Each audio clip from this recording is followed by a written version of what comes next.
জয় যিশু। প্রথম পাঠ শিষ্যচরিত 18 অধ্যায় 1 থেকে 8 পদ।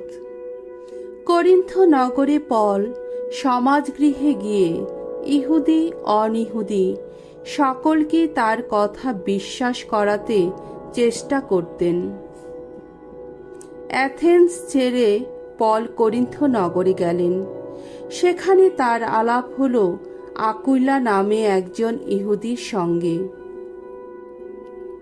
জন্মসূত্রে যিনি ছিলেন পস্তাস প্রদেশের মানুষ।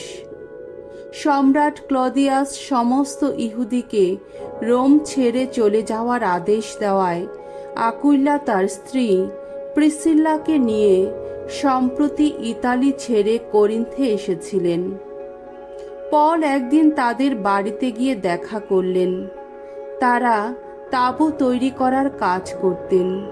একই পেশা ছিল বলে পল তাদের বাড়িতেই থেকে গেলেন ও তাদের সঙ্গে কাজ করতে লাগলেন। প্রত্যেক বিশ্রাম বারে তিনি সমাজগৃহে গিয়ে আলোচনা করতেন। ইহুদি অনিহুদি সকলকেই তার কথা বিশ্বাস করাতে চেষ্টা করতেন।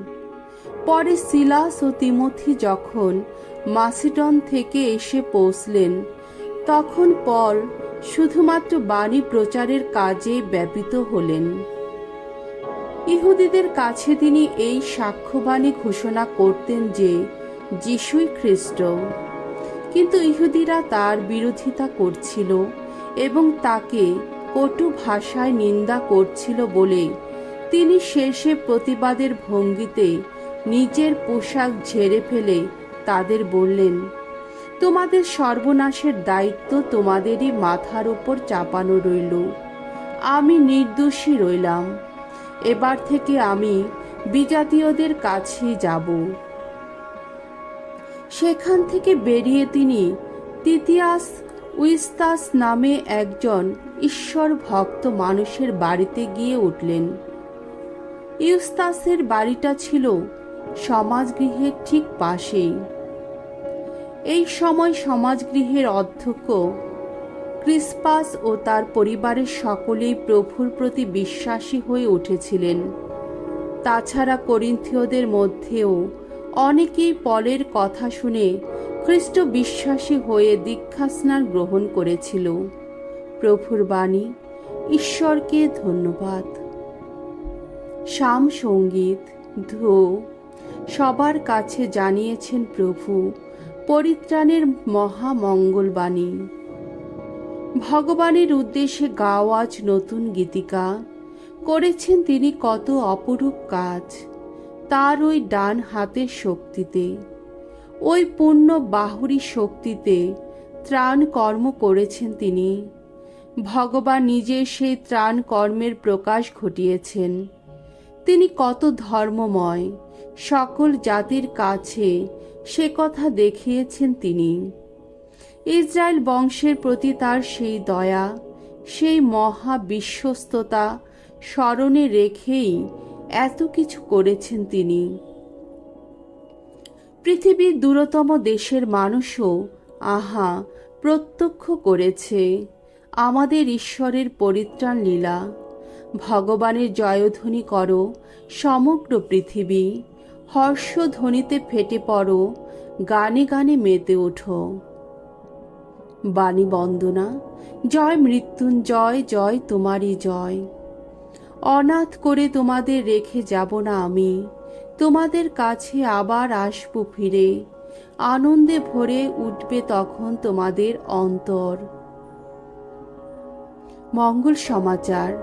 যোহন রচিত মঙ্গল সমাচার 16 অধ্যায় 16 থেকে 20 পদ। তোমাদের দুঃখই হবে, কিন্তু তোমাদের সেই দুঃখ পরিণত হবে আনন্দে। এই জগৎ ছেড়ে পিতার কাছে যাবার আগে যিশু তার শিষ্যদের এই কথা বললেন, অল্প সময় মাত্র বাকি আছে, তারপর তোমরা আমাকে আর দেখতে পাবে না। আবার তার অল্প সময় পরেই তোমরা আমার দেখা পাবে।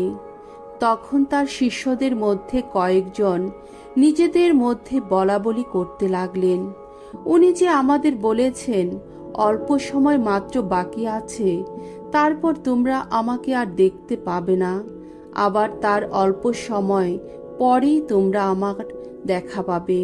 এসব কথার মানে কি? উনি আবার এই কথা বলেছেন কারণ আমি পিতার কাছে যাচ্ছি।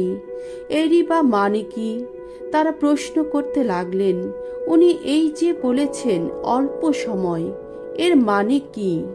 উনি যে কি বলতে চাইছেন তা আমরা বুঝতেই পারছি না।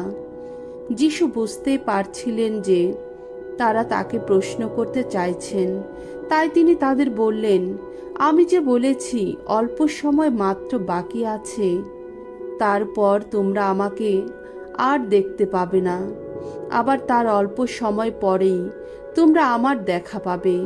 তোমরা কি এই বিষয়ে পরস্পরকে প্রশ্ন করছো?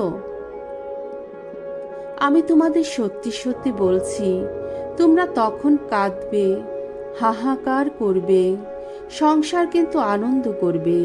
হ্যাঁ, তোমাদের দুঃখই হবে, কিন্তু তোমাদের সেই দুঃখ পরিণত হবে আনন্দে। প্রভুর মঙ্গলময় বাণী।